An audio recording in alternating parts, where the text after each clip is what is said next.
What happens when a CEO goes undercover in his own cafe chain and realizes his baristas are paying for their manager's screw-ups? Trevor Manning leaned back in his office chair, staring at the numbers on his screen. Store number 6 in the cafe chain he'd bought 7 years ago was underperforming again. Not by a little, by a lot. Nearly every other location was either steady or growing, but this one had been bleeding slowly for the last 5 months. The district manager, Derek, had been feeding him excuses: staffing issues, bad foot traffic, higher cost of supplies. But Trevor had heard it all before. And the thing that bothered him most wasn't the numbers, it was the growing pile of customer complaints. Burnt coffee, long wait times. One even said they were treated like an inconvenience. He rubbed his temples. I need to see it for myself. He hadn't met the team at Store 6. It was one of the newer hires, and because his cafes were branded under a corporate-style name, none of the employees recognized him unless they'd been with the company for years. He wasn't on posters. He didn't do commercials. And with his salt and pepper beard shaved, glasses on, and a worn apron covering his jeans and long-sleeve shirt, he looked more like someone's slightly tired uncle than the man who signed their paychecks. He created a new employee profile under the name Tony, got the okay from HR to shadow as a new barista trainee, and was on a morning train 2 days later. The cafe was in a busy part of town, tucked between a laundromat and a bookstore. It was clean but cold. No one greeted him when he walked in. A short woman with tired eyes glanced up from her phone behind the counter. You the new guy? Yep. Tony, he offered with a smile. Day 1. Cool. I'm Elena. Put your stuff in the back. Apron's on the hook. You're with me today. Elena didn't waste time with small talk. She walked him through the machines, showed him how to prep syrups, and let him try a few cappuccinos. She was quick, sharp, and clearly holding the place together. Every time a customer came in, she shifted into gear while the others leaned against the wall or cracked jokes in the back. Does anyone else work the floor? Trevor asked between orders. Elena shrugged. Technically, but I've stopped asking. Later that day, a tall guy with a buzz cut stomped in.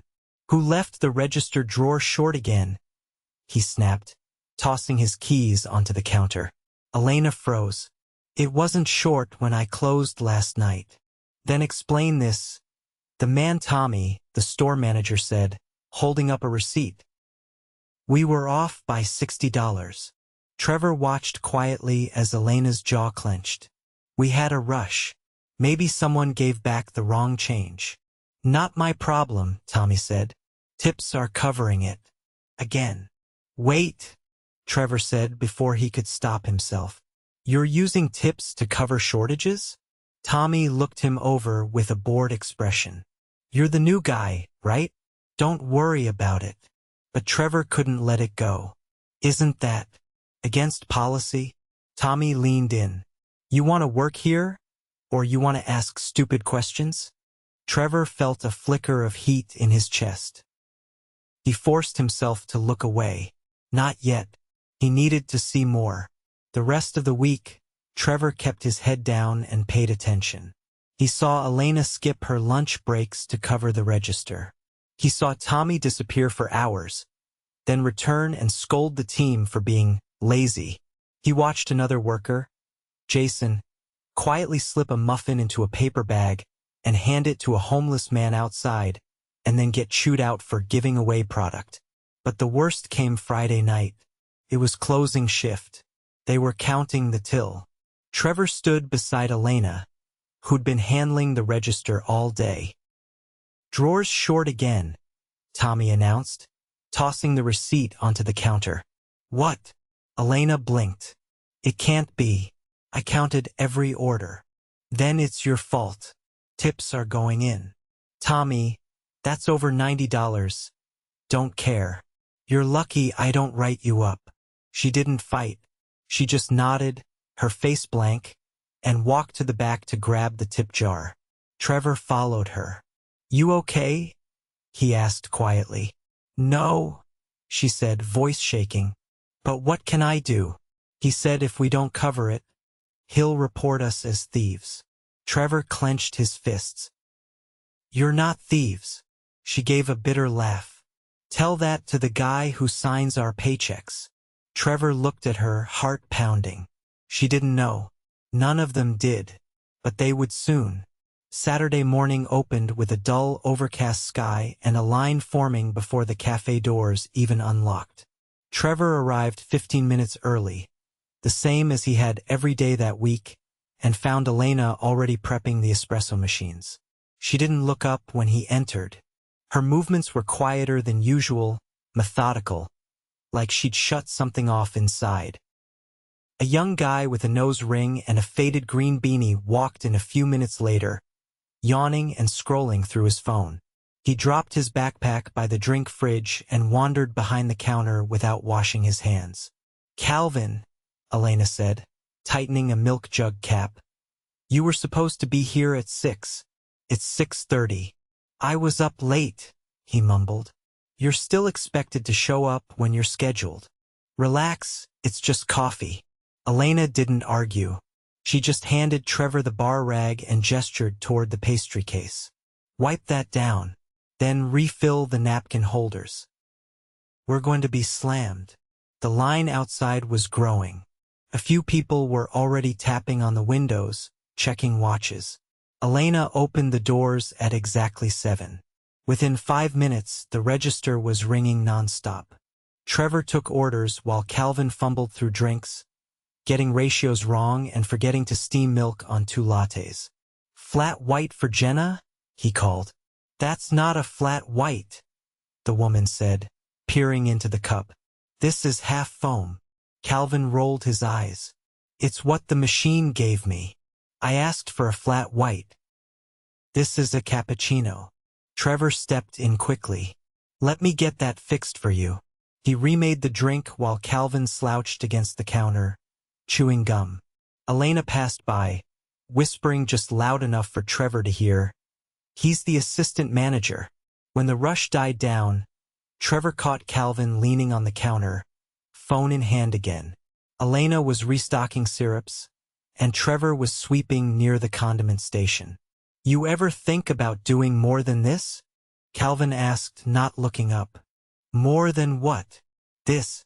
Slinging drinks for minimum wage. Trevor paused. It's honest work.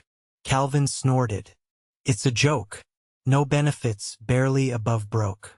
Tommy says if you play it right you can get promoted, but all that really means is dealing with more trash for the same money. Has he promoted anyone recently? Calvin shrugged. He doesn't have to. His cousin works at the downtown location he's trying to get her moved here. Says she knows how to manage. Whatever that means. Trevor didn't reply. He just made a mental note. Later that afternoon, a stock delivery came through the back. 2 crates of milk, 3 boxes of pastries, and 1 case of paper cups. Elena and Trevor started unloading. Where's Calvin? Trevor asked, shifting the milk into the fridge. Went out for a break 20 minutes ago, Elena said, sliding a box onto the shelf. Does he usually disappear this long? Only when Tommy's not here. Trevor stepped outside and found Calvin leaning against the side wall, vaping. We need help with the delivery, he said. Calvin stared at him. You're not my boss. No, but you're still on the clock. Calvin didn't move. Tell Elena I'll be in when I'm done. Trevor turned and walked back in. He wasn't going to argue with him. Not yet. Around 4, an older woman with a headscarf came in with 2 children. She ordered 3 hot chocolates and a croissant. While Elena was prepping the milk, Calvin leaned over and said, You know they're just going to hang out for hours and not buy anything else. Trevor looked at him. Why does that matter? Because we're not a daycare. And people like that don't tip anyway. Trevor's face went still. People like what? Calvin gave a half laugh. You know what I mean. Trevor stared at him. No, I don't. Before Calvin could respond, Trevor walked straight to the back, pulled out his phone, and called Derek. "I need you here. Now." Derek arrived 40 minutes later, clearly annoyed. "I was in the middle of reviewing schedules." Trevor pulled him into the back hallway. "I've seen enough. Your assistant manager is openly discriminatory in front of customers. He refuses to work, ignores shift duties, and undermines staff. He's done." Derek blinked. "Are you serious? Calvin's been here for over a year, and he's poisoning the culture. He's gone. Today. Don't you think that's a little extreme?" Trevor's voice dropped. "No. What's extreme is letting someone who refers to customers like that represent my company." Derek shifted uncomfortably. "I mean, we can write him up." Trevor shook his head. "He's fired. End of discussion." He walked out before Derek could reply. Calvin was leaning by the pastry case again when Trevor returned. Trevor walked behind the counter, pulled off his apron, and looked him in the eye. "I'm not Tony," he said. "My name is Trevor Manning. I own this company." Calvin's face froze. "You're done here. Gather your things. You're terminated, effective immediately." Calvin's mouth opened, but no words came out. He looked at Derek, who had just stepped in behind Trevor, but got no help. Trevor turned to Elena. "Can you take over the register for now?" She nodded slowly, still processing what she'd just heard. Calvin left without a word, slamming the back door behind him. Trevor stepped outside for a moment, took a deep breath, and looked up at the gray sky. The wind had picked up. He didn't feel better. He felt responsible. Inside, customers continued sipping their drinks. Elena was wiping down the counter again, and the woman with the 2 children was reading a picture book to them at the corner table. Trevor walked back in and approached Elena. "Do you have a minute?" She nodded, wary. He led her to the back office, closed the door gently, and sat across from her. "I want to be honest with you. I've been working undercover this week because of the complaints this store has been getting. I didn't know how bad it was until I saw it myself." Elena folded her arms, guarded. "You've been holding this place together. I've seen it. I also saw what you've had to put up with."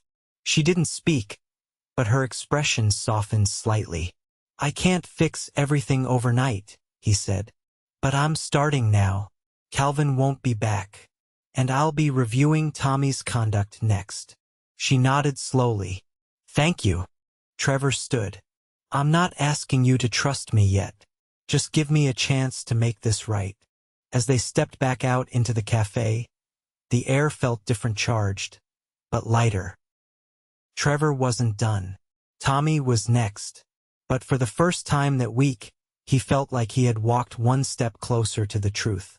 Trevor arrived at the cafe early Sunday morning, long before the first customer. The air inside was quiet, filled only with the low hum of the refrigeration unit and the clink of metal as Elena organized the espresso station. She didn't acknowledge him right away, but her posture was less guarded than the day before. He rolled up his sleeves and joined her. "You sleep at all? 4 hours. That's a win around here," she said, still focused on aligning the milk pitchers. Trevor nodded. "I've arranged coverage for the afternoon. I want you to take the second half of the day off. Paid." She paused, looking at him. "You're serious? You've been carrying this place. That doesn't go unnoticed anymore." She offered a quiet thanks, then turned back to her station. Neither of them said another word for several minutes. The silence was comfortable now. At 7, the doors opened. A few regulars trickled in, greeted Elena by name, and placed their orders. She introduced Trevor as Tony, out of habit, but corrected herself halfway through the shift. "Sorry, Trevor. Formerly Tony," he said with a half grin, handing a cappuccino to a woman reading a newspaper. By mid-morning, the store was in full swing. A steady line of customers, mostly takeout orders, created a rhythm. For once, the energy behind the counter felt functional, no one disappearing, no one yelling. But the absence of Tommy was glaring. He hadn't shown up for his usual rounds all morning, which didn't surprise Trevor. After firing Calvin, he expected some kind of fallout. He just hadn't expected silence. By noon, Derek showed up. He stepped behind the counter stiffly, not making eye contact. "Tommy's on his way," he said under his breath. "He wasn't happy when I told him you'd been working here all week." Trevor leaned in. "He should be more concerned with what I saw than who saw it." Derek didn't respond. Tommy arrived 15 minutes later, striding through the front door like nothing had changed. He wore the same black collared shirt and silver chain, but his expression was tighter. He scanned the cafe, then walked straight into the back office. Trevor followed. Tommy didn't sit. "So this is what we're doing now? Secret evaluations." Trevor stood across from him. "This wasn't an evaluation. It was a necessity. You think you know this store because you spend a few shifts pouring lattes?" "I think I know enough," Trevor said evenly. "You've created a culture of fear and burnout. You've been docking tips to cover shortages, threatening employees with write-ups for things outside their control, and disappearing during peak hours." Tommy crossed his arms. "This team's lazy. They need to be pushed." "You're not pushing them. You're pushing them out the door." Tommy scoffed. "You think I'm the problem? Have you looked at who we hire? Half these kids can't show up on time or make a macchiato without a cheat sheet." Trevor stared at him. "Watch your mouth. I'm just saying some people aren't built for this kind of pace. You want to throw me under the bus for running a tight shift? Fine. But don't pretend like you know what it takes to keep this place from falling apart." Trevor's voice dropped. "You've already let it fall apart." Tommy shook his head. "You start rewarding every complaint, you'll have a cafe full of victims." Trevor stepped forward. "And if I keep people like you in charge, I'll have no one left." Tommy opened his mouth but said nothing. "You're done here," Trevor said. "Effective immediately." Tommy's jaw tightened. "This is ridiculous." "No, what's ridiculous is watching someone threaten to write up a barista for being short-staffed while disappearing to take personal calls in the alley. What's ridiculous is using tips earned by the team to mask your accounting mistakes. What's ridiculous is running a cafe like a power trip." Tommy's face flushed. "And who's replacing me? Her?" He jabbed a thumb toward the front. Trevor didn't blink. "Not your concern anymore." Tommy stared at him for another second, then turned and stormed out. The back door slammed behind him. Trevor stood still, breathing through his nose. The office smelled faintly of burnt coffee and lemon cleaner. He stepped out into the cafe. Elena was wiping down the espresso machine. She didn't ask what happened. She didn't have to. The rest of the team noticed Tommy was gone, and something had shifted. Trevor pulled Derek aside. "We're restructuring this store immediately. No more district oversight from you. I'll send someone from HQ to handle the interim." Derek looked panicked. "Wait, Trevor. I've been managing 6 stores. And this one's been neglected. I'm not removing you yet, but you're off this location." "Understood." Derek nodded, slowly. Trevor turned to Elena. "Step into the office with me." She followed him back, drying her hands on a towel. He gestured to the chair across from his. "I need someone to stabilize this store. Someone who knows the team, knows the customers, and actually cares." She sat, cautious. "You're offering me the manager position. I'm offering you interim manager starting tomorrow. Same hours for now, but you'll be paid salary. Full benefits. And you'll help me rebuild this place." She looked at him for a long time. "I never asked for this." "I know. You earned it anyway." She nodded once. "Then I'll do it." He stood and extended a hand. She shook it firm and steady. That afternoon, Trevor pulled the team together during the lull between rushes. There were 5 of them left: Elena, Jason, a soft-spoken girl named Sophia, and 2 newer hires who had barely spoken all week. He stood in front of the pastry case, hands in his pockets. "I owe you all an apology," he said. "This store's been operating under leadership that doesn't reflect what our company stands for. That ends now." They exchanged quiet glances. "Elena will be stepping in as interim manager. You'll see changes immediately: no more docking tips, no more intimidation, and no more being left alone during peak shifts." Jason raised his hand slightly. "Are we getting more staff?" "I've already approved additional hires. Until they're trained, I'll be working the floor with you." Sophia's eyes widened. "Seriously?" Trevor nodded. "Seriously." One of the new hires, Talia, he remembered, spoke up. "Does this mean we can start giving input on scheduling?" "Yes," Trevor said. "Elena will be collecting your feedback this week." They were stunned. No one said anything for a moment. Then Jason exhaled. "It's about time." A quiet ripple of agreement followed. Trevor didn't stay long after the shift ended. He helped close, then left Elena to lock up. As he walked down the street toward the train, the evening breeze heavier now with the scent of rain, he allowed himself one deep breath. He hadn't fixed everything, not even close, but for the first time in months he'd started something real. And he wouldn't stop until every store in the chain ran with the dignity his people deserved. 2 weeks passed before Trevor returned to Store 6. The changes he'd set in motion were still unfolding, and he'd stayed deliberately hands-off to give Elena space to lead without being shadowed by the man who signed her paychecks. But now, with the quarterly review approaching and a new regional manager stepping in for Derek's former role, he wanted to see for himself not as an undercover barista, but as the CEO.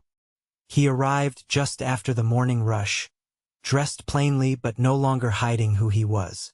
A few customers lingered at the tables, tapping on laptops or sipping slowly. The energy inside felt noticeably different, less tense, more grounded. There was no music blaring, no raised voices behind the counter, just the steady rhythm of a team that had found its footing again. Elena spotted him first. "You're early," she said, wiping her hands on a towel tucked into her apron strap. "I figured if I showed up during a lull, I wouldn't be in the way." "You're never in the way," she said, offering a nod toward the back. "You want the full update? Lead the way." In the office, the whiteboard calendar had been redone: color-coded shifts, training blocks, and a notes column labeled Team Feedback. The tip jar policy was printed and laminated beside the register procedures. Every change had been documented. "I'm not going to sugarcoat it," Elena said, sitting across from him. The first few days after Tommy and Calvin left were shaky. No one knew who was in charge of what. Customers were catching the tension. Trevor sat forward. "How'd you handle it?" "I started with the schedule. We moved from single closers to a minimum of 2 per night. Told everyone I'd rather be overstaffed for a week than have someone burn out." "Smart." "I also stopped using the term covering for someone. If someone calls out, it's not extra work, it's shared work." That helped. Trevor nodded, impressed. "What about training?" "We've onboarded 2 new hires. Talia's taken the lead on shadowing. She's better at explaining milk temperatures than I ever was." He smiled faintly. "That doesn't surprise me." She tapped a printed checklist on the desk. "And we've added a 15-minute debrief at the end of each shift. No paperwork, just a quick run through what went well, what didn't. It's helped them speak up without feeling like they're complaining." Trevor scanned the list. "You're building a culture." "I'm trying to rebuild one," she corrected. He leaned back. "I've seen enough district updates to know none of this was in your job description." "It should have been," she said simply. When they walked back into the cafe, Jason was wiping down the condiment counter while Sophia restocked the pastry case. The new hires, Devin and Alicia, were prepping syrups and chatting quietly. Trevor approached Jason. "How's it been going?" Jason straightened. "Honestly, first it was weird. Like we kept waiting for the other shoe to drop. But Elena's been solid. She doesn't just say she's listening, she actually changes things." Trevor nodded. "You thinking of sticking around longer?" Jason hesitated. "I was planning to quit next month. But now, I don't know. Feels like we're finally being treated like people, not just hands." Trevor thanked him and moved on. He watched for another 20 minutes, noting how smoothly the team communicated, short, clear exchanges, almost no wasted motion. As he turned to leave, he paused and looked back at Elena. "You ever think about managing more than one store?" he asked. She blinked. "I just got this one under control." "I know, but we've got 3 locations that could use the same kind of leadership. Not tomorrow, not next week.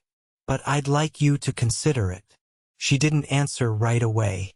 Instead, she looked at her team. Then she turned back to him. "I'd consider it if it meant I could train someone here to lead first. This place doesn't need me forever, but it needs someone who understands what it's been through." Trevor smiled. "That's exactly the kind of answer I was hoping for." As he stepped outside, the breeze carried the smell of fresh espresso. The sidewalk was busy now, people weaving between shops and heading toward the train station. He glanced back once more at the storefront. The sign hadn't changed. The branding was the same. But inside, it was a different business. Not because of a policy. Not because of a press release. Because one person stood up when it mattered and others followed. Trevor walked on, already thinking about what came next.